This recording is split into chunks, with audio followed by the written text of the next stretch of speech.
আজি মই 4টা প্ৰশ্ন আলোচনা কৰিম যিবিলাক প্ৰশ্ন পৰীক্ষাত হাৰবাৰ আহি থকা আমি দেখা পাওঁ আৰু এনেকুৱা প্ৰশ্নবিলাক সাধাৰণতে ম্যাক্সিমাম পৰীক্ষাৰ্থীয়ে ফুল কৰি থৈ আহে।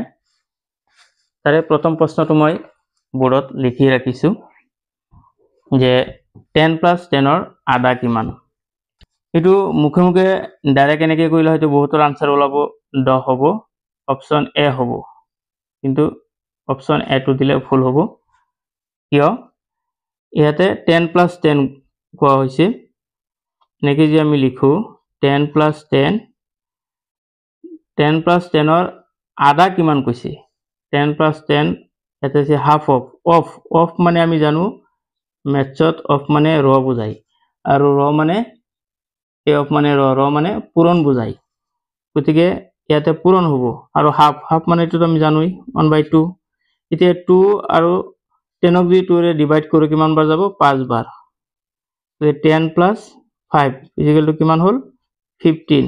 অপশ্যন বি 15 এইটো হ'ব শুদ্ধ আনসাৰ। আৰু 2 নম্বৰ প্ৰশ্নটো হৈছে 8 / 2 / 2 / 2 = what? আৰু অপশ্যনখিনি মই ইয়াতে দি দিলোঁ 4, বি নম্বৰত দিয়া আছে 2, সি নম্বৰত দিয়া আছে 1, ডি নম্বৰত দিয়া আছে সাপোজ 0। কোনটো অপশ্যন হ'ব? এই অংকটো যদি আমি মেথছৰ ৰুল মতে যদি কৰোঁ তেতিয়াহ'লে শুদ্ধ হ'ব, নহ'লে বহুতৰ আনসাৰ বহুত কিবা কিবি ওলাব পাৰে। ইয়াতে 8 লিখিছোঁ, হৰণ থাকিলে আমি জানো কি হয়? পূৰণ হয়। পূৰণ দিলে বাকী সবকেইটা সংখ্যা কি হ'ব? উলটি যাব। গতিকে তলত কিমান হ'ব? 2, ওপৰত 1। আমি জানো সবকেইটা তলত কি 1 এটা আছেই, উলটি গ'লে সবকেইটা কি হ'ব? তলত 2 আহি যাব, 2। ইয়াতে 2, 2, 2, 3টা 2 পূৰণ কৰিলে কিমান? 8। এটাৰ লগত কাটিলে একবাৰ যাব। আনসাৰটো কিমান হ'ব? 1। অপশ্যন সি শুদ্ধ। বা এইটো এনেকৈ লিখিব পাৰোঁ, 8 লিখি সবকেইটা তলত আছে 2 × 2 × 2 লিখিব পাৰোঁ। কাটি দিলে কিমান বাৰ যাব? 1 বাৰ যাব, = 1। অপশ্যন সি এইটো হ'ব শুদ্ধ উত্তৰ। 3 নম্বৰ, এইবিলাক কনচেপ্টৰ প্ৰশ্ন হয়, পাজল লগাই দিয়ে অলপ। ইয়াতে বহুতে হয়তো 16ৰ বৰ্গমূল কোৱাৰ লগে লগে অপশ্যন এ 4টো মাৰি দিব, কিন্তু এইটো মাৰিলে ভুল হ'ব। কিয় হ'ব? আমি জানো √16 = কিমান? 4। ইয়াতে √16 দেখা গৈছে যদিও আচলতে ইয়াৰ মানটো কিমান হৈ আছে? 4। ইয়াতে ইনডাইৰেক্টলি প্ৰশ্নটো কৰিছে 4ৰ বৰ্গমূল কিমান, 16ৰ বৰ্গমূল নহয়, 4ৰ বৰ্গমূল কিমান। √16 মানেই 4। গতিকে ইয়াতে ইনডাইৰেক্টলি প্ৰশ্নটো কৰিছে 4ৰ বৰ্গমূল কিমান। 4ৰ বৰ্গমূল আমি সবেই জানো 2। গতিকে আনসাৰটো সিটো হ'ব শুদ্ধ উত্তৰ। 4 নম্বৰটো হ'ব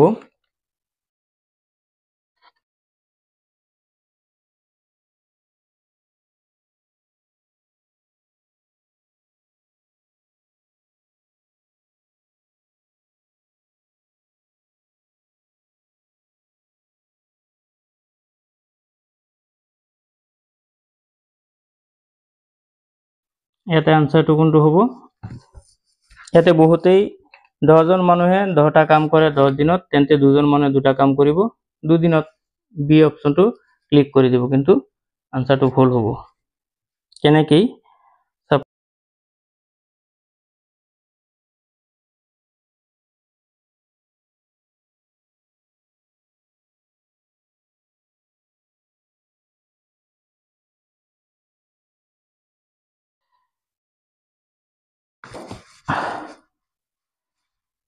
এতেকে 10টা এনেকৈ দিওঁ, 10জন মানুহে 10টা কাম কৰোঁতে সময় কিমান দিন লাগিব? 10 এনেকৈ দিয়ে 10 দিন। 10 আৰু 10 কাটি দিলে কিমান হ'ব? কাটি দিলে হ'ব 10 ওলাব। ঠিক তেনেকৈ 2জন মানুহৰ কথা কৈছে, 2জন মানুহে 2টা কাম কৰিব কিমান দিনত? এইটো এনেকৈ হ'ব 10, 2 × 2 কাটি দিলে থাকিব আনসাৰ 10 থাকিব। এইটো যিমান মানুহ যদি কামৰ মানুহৰ সংখ্যা আৰু কামৰ সংখ্যা দুটা ডিজিট যদি একে হয়, দুটা সংখ্যা যদি একে হয়, তেতিয়াহ'লে দিনটো সদায় সেম থাকিব। ইয়াতে দুজন মানুহ, ইয়াতে 10টা কাম, ইয়াতে দুজন মানুহ, ইয়াতে দুজন মানুহ, ইয়াতে দুটা কাম, গতিকে সময় একেই লাগিব, দিন একেই লাগিব, সময় একেই সেম হ'ব। এতিয়া যদি দিয়া হয় ইয়াতে 50 জন মানুহে 50টা কাম কৰোঁতে সময় লাগে, এইটো সেম হ'ব। 50 ওপৰত 10 থাকিব, ইয়াতে 50 কাটিলে আনসাৰ ওলাব 10, যেনেকৈ হওক সেম আনসাৰ একেটাই হ'ব। গতিকে মনত ৰাখিব, কামৰ মানুহৰ সংখ্যা আৰু কামৰ সংখ্যা যদি একেই থাকে তেতিয়াহ'লে দিনটো সদায় সেম থাকিব। গতিকে ইয়াতে 10 আছে, ইয়াতে 10 আছে, কাটি দিলোঁ, আনসাৰ এইটো ওলাব। ইয়াতে 2 আছে, ইয়াতে 2 আছে, কাটি দিলোঁ, আনসাৰ এইটো ওলাব। গতিকে মানুহ আৰু কামৰ সংখ্যা যদি একেই থাকে তেতিয়াহ'লে সময় বা দিনৰ সংখ্যাটো সদায় সেম হয়। ইয়াতে 10 ওলাইছে, ইয়াতে 10 ওলাইছে, ইয়াতে 10 ওলাইছে। ঠিক আছে, থেংক ইউ। যদি ভিডিঅ'টো চাই ভাল লাগিছে, ভিডিঅ'টো লাইক, শ্বেয়াৰ, কমেণ্ট কৰিব আৰু চেনেলটো ছাবস্ক্ৰাইব কৰিব। Thank U.